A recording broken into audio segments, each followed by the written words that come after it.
Hello and welcome to episode 1 in the special affirming, positive, sunshiny series from Team Peachtree. About 20 minutes into the 6th episode of the new season of HBO's The White Lotus, there's a scene that sort of sneaks up on you and it challenges your view of the world and yourself in it. Let's take a look and take a listen.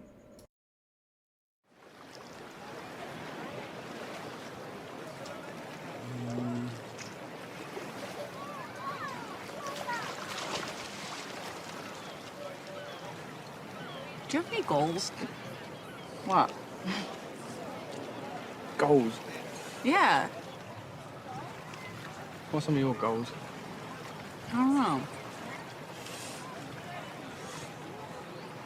Be satisfied? Yeah, that'd be nice. I think you just gotta live every day as it comes, do you know what I mean? Like, that's what I do anyway. Who knows if we're even gonna be here tomorrow? Yeah. It's very true. The world's a fucked up place, so...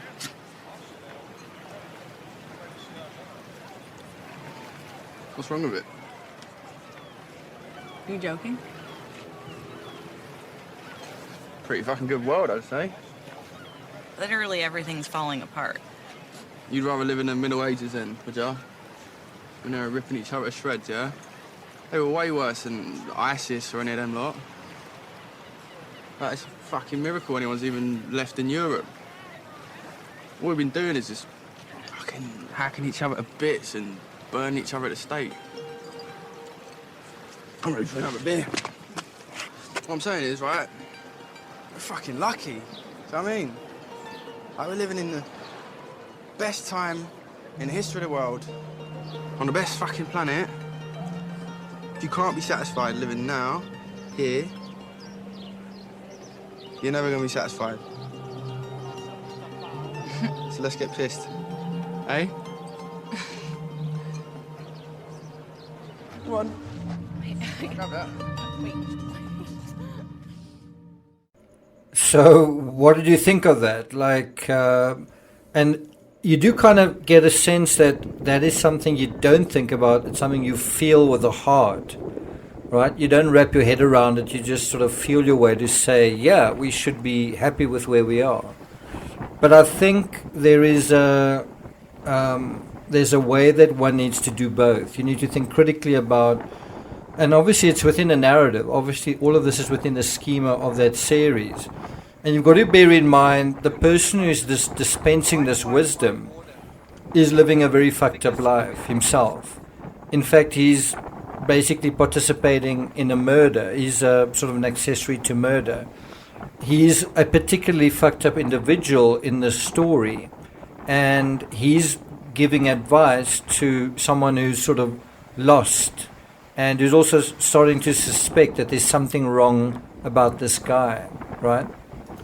And I don't think the takeout from this whole thing is, oh, would you rather live in the Middle Ages? In other words, would you rather go back to the distant past because the distant past was better?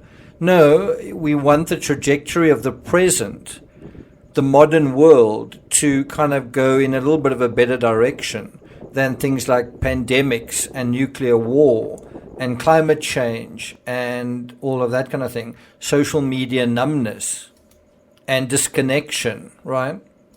And because I'm a narrator, because I'm a storyteller, I think I've got a bit of a better intuitive idea of what the director, Mike White, was trying to convey through that. And that's why I disagree with the article from Wired. I'll put a link to that in the description. But the writer writes, it might be naive, and I think it is. He says, but it seems possible that the director is speaking through Jack. Because here's the thing, Portia's right, but so is Jack. Fewer people are dying from illness and violence than ever. Child labor is going down and more children are growing up to have happily educated, fulfilled lives. Fewer people than ever are forced to live in extreme poverty. That may be true, and you might say that's enough. But there are other things that are also true. we seem to be becoming overall a shallower society. Also, we know that history repeats itself, that you have civilizations that build up and then implode, right?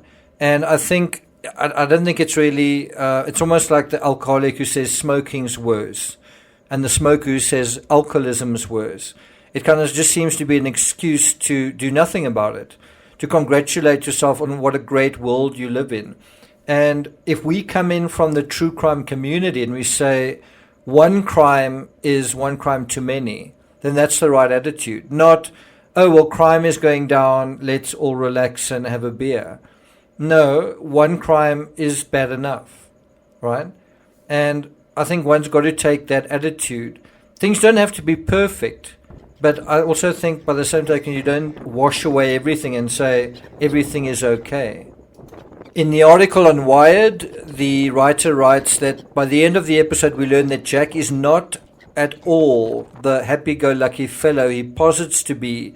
And by the end of the season, we learn he's an abettor to an attempted murder. So you've got this guy saying what a wonderful world we live in, that it's not fucked up, and we should be happy. And then the other thing that I think is quite interesting is the way that he wants to celebrate this wonderful world we live in. So, it's like, okay, so if you accept that it's a great place that we live in, well, then what do you do with it? Go and drink, have another beer.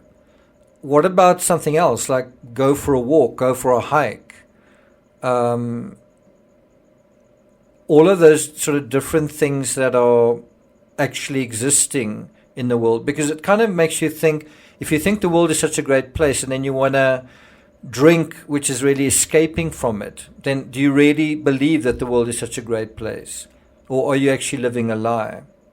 And so I get the sense that this Wired writer doesn't really know what he's talking about. He says maybe Mike White, the creator, was purposefully wrong-footing us, but maybe he wanted viewers to feel like idiots if they fell for Jack's pep talk. I think that is the case. I think there's a certain amount of truth in it, but it's truth coming from an idiot. It's truth coming from basically a crook, a shallow vessel. And I do think it's an important question that Portia asked at the beginning. Do you have goals? Because Jack doesn't have any. Jack is sort of subsisting on the charity of strangers who are not very good people, right? Is that what we should do as citizens of this planet? Also subsist on what was done for us by the people? Or should we have goals? Should we have goals for the climate? Should we have goals for our personal health? Should we have goals for, our own sense of fulfillment? And what is that as well? The Wired writer says, to say things aren't all bad and then shrug is a cop-out, of course, and it is. He goes on to say, the only things that have gotten better, or the only reason that things have gotten better is because someone somewhere pushed for them to get better. Without the American labor movement, we'd very much still have child labor. But watching Jack lean into his monologue in that moment, well, it feels good. It feels like a sincere attempt at positivity, despite personal failings and a huge and unending international collective trauma, which made it feel very 2022. Because to feel hopeful in 2022, you also have to feel at least a little bit like an idiot. It's a mess out there, but it's also a pretty fucking good world too. I kind of feel like someone's got a screw loose here.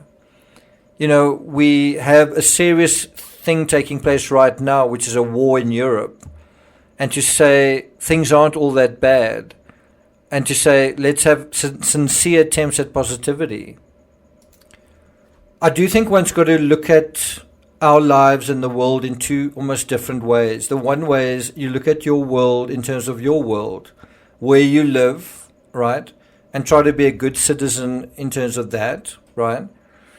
And I think to some extent you've got to acknowledge that you are not a soldier in Ukraine, and so it's not something you can necessarily do something about. But I don't think that gives you a license to ignore that either. We are part of this world, aren't we? And so I think one's got to try and do two things. You've got to try and live your life in a fulfilling way, but not at the expense of your fellow human being, and also not in an ignorant way in terms of your fellow human being.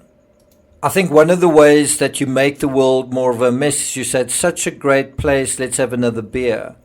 And maybe you should set goals that where your goals are part of the peaches that are growing in the world amidst a situation where forests are dying or trees are being cut down somewhere else in the world. Does that make sense? So you can have small little personal goals for yourself that in terms of your own little world improves your world, but also does something, a small something that individually may not mean much, but collectively is part of the solution to the mess that the world is in. Does that make sense? I hope you've enjoyed this first episode from Team Peachtree. Keep weaving, and I'll see you guys next time.